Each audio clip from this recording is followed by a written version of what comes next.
Auxiliary nursing and midwifery എന്ന് കേൾക്കുമ്പോൾ paramedical മേഖലയിൽ വളരെ കുറച്ച് പേർക്ക് മാത്രം പഠിക്കാൻ അവസരം കിട്ടുന്ന പെൺകുട്ടികൾക്ക്, അതും പെൺകുട്ടികൾക്ക് മാത്രം പഠിക്കാൻ അവസരം കിട്ടുന്ന മികച്ച ഒരു സാധ്യതകളുടെ ലോകമാണത്. പാരാമെഡിക്കൽ മേഖലയിൽ പ്രധാനമായിട്ടും നമുക്ക് ഒരു ബേസിക് റോൾ പ്ലേ ചെയ്യുന്ന ഇപ്പോൾ ആശാ വർക്കേഴ്സുണ്ട്, അതുപോലെ തന്നെ അംഗനവാടികളിൽ നഴ്സിംഗ് മേഖലയിൽ പ്രവർത്തിക്കുന്ന ആൾക്കാരുണ്ട്, അതുപോലെ തന്നെ വിവിധ ആശുപത്രികളിൽ ഓക്സിലറി നഴ്സായിട്ട് വർക്ക് ചെയ്യുന്ന ആൾക്കാരുണ്ട്, നഴ്സുമാരെ അസിസ്റ്റ് ചെയ്യുന്ന ഓൾഡ് ഏജ് ഹോമുകളിൽ കെയർ ടേക്കേഴ്സായിട്ട് വർക്ക് ചെയ്യുന്ന ആൾക്കാരുണ്ട്. അപ്പോൾ ഇങ്ങനെ വളരെ സാധ്യതകളുടെ ഒരു ലോകം തന്നെയാണത്. പക്ഷേ പെൺകുട്ടികൾക്കാണ് പൊതുവേ, നമുക്ക് കേരളത്തിലാണെങ്കിൽ വിവിധ സ്ഥാപനങ്ങളുണ്ട്. ഓരോ ജില്ലയിൽ നിന്നും നിശ്ചിത എണ്ണം ആൾക്കാർക്ക് മാത്രമേ അവിടെ അഡ്മിഷൻ ലഭിക്കുന്നുള്ളൂ എന്നുള്ള ഒരു പ്രത്യേകത കൂടിയുണ്ട്. ഷെഡ്യൂൾഡ് കാസ്റ്റ്, ഷെഡ്യൂൾഡ് ട്രൈബ് കമ്മ്യൂണിറ്റിയിൽപ്പെട്ട കുട്ടികൾക്ക് പ്രത്യേകം ബാച്ചുകൾ അവൈലബിൾ ആണ്, അതിന് സെപ്പറേറ്റ് അപ്ലൈ ചെയ്യണം. അപ്പോൾ അങ്ങനെയുള്ളൊരു രീതിയാണ് 10ാം ക്ലാസ് കഴിഞ്ഞ പെൺകുട്ടികൾക്ക് ഒരു മികച്ച സാധ്യതയാണ് ഇവിടെ ഒരുക്കപ്പെടുക. ഹോം നേഴ്സായിട്ട് പ്രവർത്തിക്കാൻ താല്പര്യമുള്ളവർ, ഓൾഡ് ഏജ് ഹോമുകളിൽ വർക്ക് ചെയ്യാൻ താല്പര്യമുള്ളവർ, വിവിധ NGOകളുടെ ഹെൽത്ത് റിലേറ്റഡ് ആയിട്ടുള്ള പ്രോഗ്രാംസിൽ അസോസിയേറ്റ് ചെയ്യാൻ താല്പര്യമുള്ളവർ, സർക്കാർ മേഖലയിലും സ്വകാര്യ മേഖലയിലുമുള്ള അവസരങ്ങളുടെ ലോകത്തെ തേടുന്നവർ, ഇവർക്കൊക്കെ വേണ്ടി ഡിസൈൻ ചെയ്യപ്പെട്ടിട്ടുള്ളൊരു പ്രോഗ്രാം തന്നെയാണ് ഈ ഒരു പ്രോഗ്രാം. അപ്പോൾ അതുകൊണ്ട് തന്നെ നമ്മളുടെ ഓരോരുത്തരുടെയും മുന്നിൽ ഓക്സിലറി നഴ്സിംഗ് ആൻഡ് മിഡ്വൈഫറി, ഇപ്പോൾ പ്രസവാനന്തര ശുശ്രൂഷയുമായി ബന്ധപ്പെട്ട കാര്യങ്ങൾ, കൊച്ചുകുട്ടികളുടെ വളർത്തലുമായിട്ട് ബന്ധപ്പെട്ട മേഖലകൾ, നിയോനാറ്റോളജി പോലുള്ള മേഖലകൾ, ഇവിടെയൊക്കെ പ്രവർത്തിക്കാൻ, പ്രായമായ ആൾക്കാരുടെ കാര്യങ്ങൾ നോക്കുന്നതുമായിട്ട് ബന്ധപ്പെട്ട മേഖലകളിലൊക്കെ, കിടപ്പ് രോഗികളായിട്ടുള്ള പാലിയേറ്റീവ് കെയറുമായിട്ട് ബന്ധപ്പെട്ട മേഖലകളിലൊക്കെ പ്രവർത്തിക്കാൻ താല്പര്യമുള്ള ആൾക്കാർക്ക് വേണ്ടി ഡിസൈൻ ചെയ്യപ്പെട്ടിട്ടുള്ളൊരു പ്രോഗ്രാം കൂടിയാണ് ഇത്. വിദേശ രാജ്യങ്ങളിൽ അവസരങ്ങളുണ്ടെങ്കിലും പ്രധാനമായിട്ടും അത് ഉള്ളത് ആഫ്രിക്കൻ കൺട്രീസിലുമൊക്കെയാണ് കൂടുതൽ സാധ്യതകൾ നമുക്ക് കാണാൻ കഴിയുക. പക്ഷേ പല NGOസും വലിയ അവസരങ്ങൾ ഇവർക്ക് പ്രൊവൈഡ് ചെയ്യുന്നുണ്ട് എന്ന് നമുക്ക് കാണാൻ കഴിയും. മിഡിൽ ഈസ്റ്റിൽ അല്പം അവസരം ഈ കൂട്ടർക്ക് കുറവാണ് എന്നും നമുക്ക് കാണാൻ കഴിയും. അവിടെ കൂടുതലായിട്ട് നമുക്ക് GNM പാസ്സായ ആൾക്കാരെയൊക്കെ, അല്ലെങ്കിൽ BSc നഴ്സിംഗ് പാസ്സായ ആൾക്കാരെയാണ് അവിടെ കൂടുതൽ ഓപ്റ്റ് ചെയ്യുന്നത് എന്നുള്ള ഒരു ട്രെൻഡ് നമുക്ക് കാണാനായിട്ട് കഴിയും. കാരണം അവരുടെ സപ്ലൈ കൂടുതലായതുകൊണ്ട് തന്നെ ഇവരുടെ സപ്ലൈ വളരെ കുറവാണ്. അതുകൊണ്ട് തന്നെ സപ്ലൈ കൂടുതലുള്ളതുകൊണ്ട് തന്നെ അവരെ ലഭ്യമായതുകൊണ്ടായിരിക്കാം അത്തരത്തിലുള്ള ഒരു ട്രെൻഡ് നമുക്ക് കാണാൻ കഴിയുന്നത്. അത് കുറേ കാലം കഴിയുമ്പോൾ ചിലപ്പോൾ മാറാനുള്ള സാധ്യതയുണ്ട്. പക്ഷേ നമുക്ക് വളരെ ലിമിറ്റഡ് ആയിട്ടുള്ള സീറ്റുകൾ മാത്രമേ ഉള്ളൂ.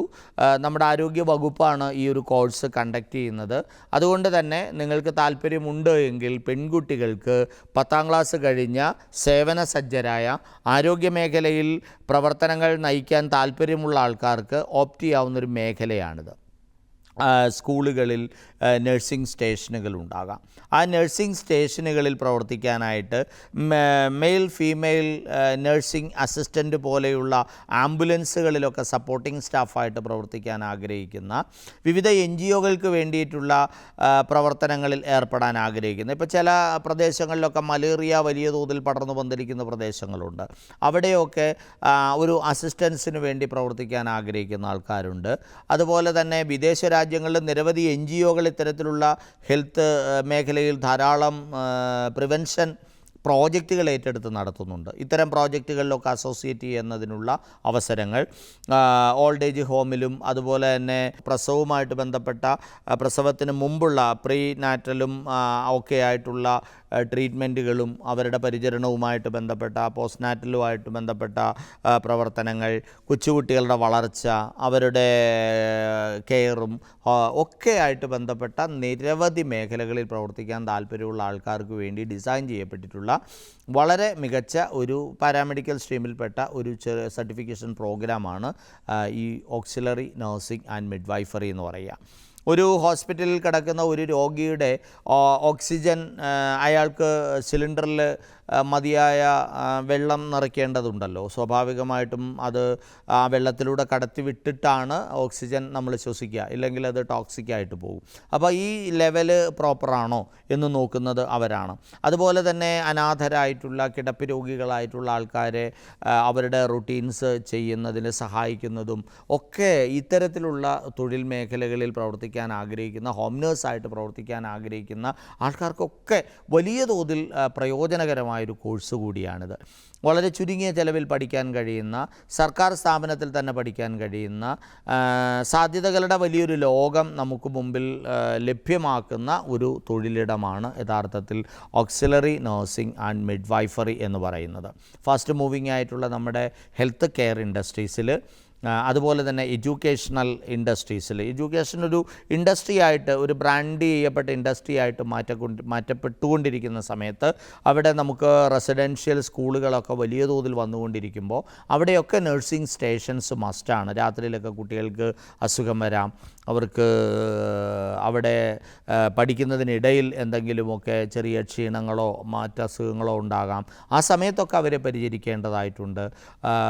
വൃദ്ധസദനങ്ങളുടെ എണ്ണം നമ്മുടെ നാട്ടിൽ വളരെയധികം കൂടുകയാണ്. പ്രായമായ ആൾക്കാരെ പരിചരിക്കുന്ന വീട്ടിൽ നിന്നുകൊണ്ട് പരിചരിക്കുന്ന തരത്തിലുള്ള സാധ്യതകൾ, അതുപോലെ തന്നെ അതിനുവേണ്ടി സ്ഥാപനങ്ങളുണ്ട്. ആ സ്ഥാപനങ്ങളിൽ ഇവരെയൊക്കെ പരിചരിക്കുകയും കൃത്യമായിട്ട് മരുന്ന് കൊടുക്കുകയും അവരുടെ മറ്റ് എല്ലാ കാര്യങ്ങളിലും ഒരു ഓവറോൾ ശ്രദ്ധ പതിപ്പിക്കുകയും ഒക്കെ ചെയ്യേണ്ട തരത്തിലുള്ള തൊഴിലിടമായിട്ട് ഇത് മാറ്റപ്പെട്ടിരിക്കുകയാണ്. അപ്പോൾ അവിടെയും നമുക്ക് വളരെ പ്രധാനപ്പെട്ട ഒരു ഘടകമാണ് ഹൈജീൻ എന്ന് പറയുന്നത്.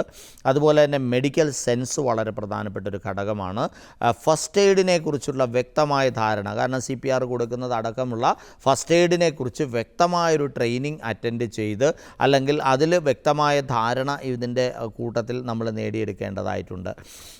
ഡ്രസ്സിങ്ങും അതുപോലെ തന്നെ ഒക്കെ വളരെ പ്രധാനപ്പെട്ട ഒരു ജോബ് റോളായിട്ട് നമുക്കിവിടെ കാണാൻ കഴിയും. മുറിവ് പറ്റിക്കഴിഞ്ഞാൽ അത് പ്രോപ്പറായിട്ട് ഡ്രസ്സ് ചെയ്യുകയും, അതുപോലെ തന്നെ മെഡിസിൻസ് പ്രോപ്പറായിട്ട് അവർ കഴിക്കുന്നുവെന്ന് ഉറപ്പുവരുത്തുകയും, അവരുടെ ഭക്ഷണം കൃത്യമായിട്ട് അവർ കഴിക്കുന്നുവെന്ന് ഉറപ്പുവരുത്തുകയും അടക്കമുള്ള ഹെൽത്തുമായിട്ട് ബന്ധപ്പെട്ട എല്ലാ കാര്യങ്ങളിലും ഒരു ബേസിക് റോളാണ് യഥാർത്ഥത്തിൽ ഈ കൂട്ടർ പാലിക്കുക.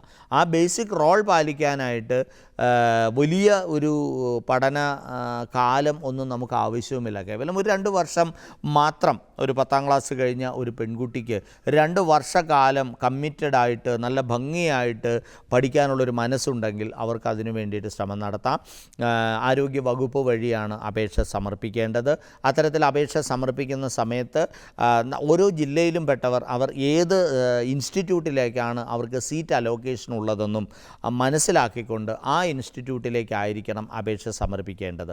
പട്ടികജാതി പട്ടികവർഗ വിഭാഗത്തിൽപ്പെട്ടവർക്ക് വേണ്ടിയിട്ടുള്ള പ്രത്യേക ബാച്ചുകൾ അവൈലബിൾ ആയിട്ടുള്ള ഇൻസ്റ്റിറ്റ്യൂട്ടുകളിലേക്ക് അവരും അപേക്ഷിക്കാൻ മറക്കരുത്. കാരണം ഒരു ജില്ലയ്ക്ക് 4, 5, 6 എന്നൊക്കെയുള്ള ക്രമത്തിലാണ് സീറ്റ് അലോട്ട് ചെയ്യപ്പെട്ടിട്ടുള്ളത് ഒരു വർഷം. അപ്പോൾ അതുകൊണ്ട് തന്നെ വളരെ കോമ്പറ്റീറ്റീവാണ്, മത്സരാധിഷ്ഠിതമാണ്. കാരണം വളരെ ചുരുങ്ങിയ സീറ്റുകളെ ലഭ്യമായിട്ടുള്ളൂ. അതുകൊണ്ട് തന്നെ ആരും പഠിച്ച് പുറത്തിറങ്ങിയിട്ട് ജോലിയില്ലാതെ നടക്കുന്ന ഒരു പ്രശ്നം നമുക്ക് കാണാനുമില്ല. വളരെ സിസ്റ്റമാറ്റിക്കായിട്ട് കരിയർ പ്ലാൻ ചെയ്യുന്ന ഒരാളെ സംബന്ധിച്ച് അയാൾക്ക് ഓപ്റ്റ് ചെയ്യാൻ കഴിയുന്ന ഏറ്റവും നല്ല സാധ്യതകളുടെ മെഡിക്കൽ മേഖലയിൽ പ്രവർത്തിക്കാൻ കഴിയുന്ന നഴ്സ്, ഇത് കഴിഞ്ഞിട്ട് വേണമെങ്കിൽ അവർക്ക് GNMO BSc നഴ്സിംഗോ എടുത്തിന് ഹയർ എഡ്യൂക്കേഷൻ ഓപ്പർച്യൂണിറ്റീസ് യൂസ് ചെയ്യണമെന്നുണ്ടെങ്കിൽ അതും ആകാം. പക്ഷേ വളരെ പെട്ടെന്ന് ജോലി വേണമെന്ന് ആഗ്രഹിക്കുന്ന ആൾക്കാർക്ക് കുറച്ചുകൂടെ ബെറ്റർ ഇതായിരിക്കും. അത് കഴിഞ്ഞിട്ട് വേണമെങ്കിൽ ഹയർ എഡ്യൂക്കേഷൻ ഓപ്പർച്യൂണിറ്റീസ് താല്പര്യമുണ്ടെങ്കിൽ അതും നോക്കാം. ആ രീതിയിലും അവർക്ക് മുന്നോട്ട് പോകാനുള്ള അവസരങ്ങൾ നമ്മുടെ നാട്ടിലുണ്ട്. മറ്റ് പാരാമെഡിക്കൽ മേഖലയിലേക്ക് വേണമെങ്കിൽ ഉപരിപഠന സാധ്യതകൾ തേടുന്നവർക്ക് അതും ഓപ്റ്റ് ചെയ്യാനായിട്ട് കഴിയും. ക്രിട്ടിക്കൽ കെയറുമായിട്ട് ബന്ധപ്പെട്ട മേഖലകളിൽ പ്രവർത്തിക്കാനും താല്പര്യമുള്ള ആൾക്കാർക്ക് അവിടെയും തൊഴിലവസരങ്ങൾ ലഭ്യമായിട്ടുള്ളൊരു മേഖല കൂടിയാണ് ഈ ഓക്സിലറി നഴ്സിംഗ് ആൻഡ് മിഡ്വൈഫറി എന്ന പഠന തൊഴിൽ മേഖല. അത് ആരോഗ്യ മേഖലയിലായതുകൊണ്ട് തന്നെ ഇന്ന് നമ്മുടെ പാരാമെഡിക്കൽ സ്ട്രീമിൽ വലിയൊരു ബൂമുണ്ടായിക്കൊണ്ടിരിക്കുന്ന, ആ മേഖലയിലേക്ക് വലിയ സാധ്യതകൾ കണ്ടെത്തിക്കൊണ്ട് കുട്ടികൾ പഠിക്കാൻ പോകാൻ ആഗ്രഹിക്കുന്ന ഒരു കാലമാണ്. അവിടെ ഏറ്റവും വലിയൊരു പ്രോബ്ലം എന്താണെന്ന് ചോദിച്ചു കഴിഞ്ഞാൽ, കുട്ടികൾ പഠിച്ച് പുറത്തേക്ക് ഇറങ്ങി അവർ നഴ്സിങ്ങോ അല്ലെങ്കിൽ മറ്റ് പാരാമെഡിക്കൽ ഡിഗ്രി പ്രോഗ്രാമുകൾക്ക് വേണ്ടിയിട്ട് ഇടിയുണ്ടാക്കുമ്പോൾ ഇത്തരത്തിലുള്ള കോഴ്സുകളിൽ യഥാർത്ഥത്തിൽ ആൾക്കാരുടെ മതിയായ ഒരു സ്കിൽഡ് ആയിട്ടുള്ള ആൾക്കാരുടെ സപ്ലൈ വലിയ തോതിൽ കുറയപ്പെടുന്നു, അല്ലെങ്കിൽ വലിയ തോതിൽ ചുരുങ്ങി നിൽക്കുന്നു എന്ന ഒരു പ്രോബ്ലം നമ്മൾ ഫേസ് ചെയ്യുന്നുണ്ട്. അതുകൊണ്ട് തന്നെ അടിസ്ഥാനപരമായിട്ടുള്ള ഇത്തരം തൊഴിലിടങ്ങളിലേക്ക് പോകാൻ, ഇപ്പോൾ നമ്മൾ മാർക്ക് കുറവാണ്, പഠിക്കാൻ ഒത്തിരി കാലം പഠിക്കാൻ സാധിക്കില്ല, അതിനുവേണ്ടി മുടക്കാൻ പണമില്ല, ഇങ്ങനെയൊക്കെയുള്ള ചില സാഹചര്യങ്ങൾ ചില കുട്ടികൾക്കുണ്ടാവും. അച്ഛനും അമ്മയും രോഗബാധിതരോ കടബാധിതരോ ഒക്കെ ആയിട്ടുള്ള ഒരു ഫാമിലിയിൽ നിന്നുള്ളൊരു കുട്ടിയാണെങ്കിൽ അവർ ഒത്തിരി പണം കടം വാങ്ങിച്ചും പലിശയ്ക്കെടുത്തും വീട് പണയം വെച്ചുമൊക്കെ പഠിക്കുന്നതിനെക്കുറിച്ച് ശ്രമിക്കുന്നതിന് പകരം അത് ഇത്രയും വർഷം പഠിച്ചു കഴിയുമ്പോഴത്തേക്കും വീടും വീട്ടുകാരും ഒരു വഴിക്കായിട്ടുണ്ടാവും. അതിന് പകരം വളരെ വേഗത്തിൽ ഒരു തൊഴിലിലേക്ക് കടന്നു ചെല്ലാൻ കഴിയുന്ന, റിസ്ക് വളരെ കുറഞ്ഞ, ചുരുങ്ങിയ പണം മുടക്കി ചുരുങ്ങിയ കാലം കൊണ്ട് മാന്യമായ ഒരു ശമ്പളത്തോടെ ഒരു മാന്യമായ തൊഴിലിടത്തിലേക്ക് കടന്നു ചെല്ലാനുള്ള അവസരങ്ങളുണ്ടെങ്കിൽ അത് കൂടുതൽ ഉപയോഗിക്കുന്നതല്ലേ എപ്പോഴും നല്ലത് എന്ന് ചിന്തിക്കേണ്ടിയിരിക്കുന്നു. അത്തരത്തിലുള്ള അവസരങ്ങളിൽ ഒന്നാണ് യഥാർത്ഥത്തിൽ ഓക്സിലറി നഴ്സിംഗ് ആൻഡ് മിഡ്വൈഫറി എന്ന് പറയുന്ന പഠന മേഖല നമുക്ക് സമ്മാനിക്കുന്നത്.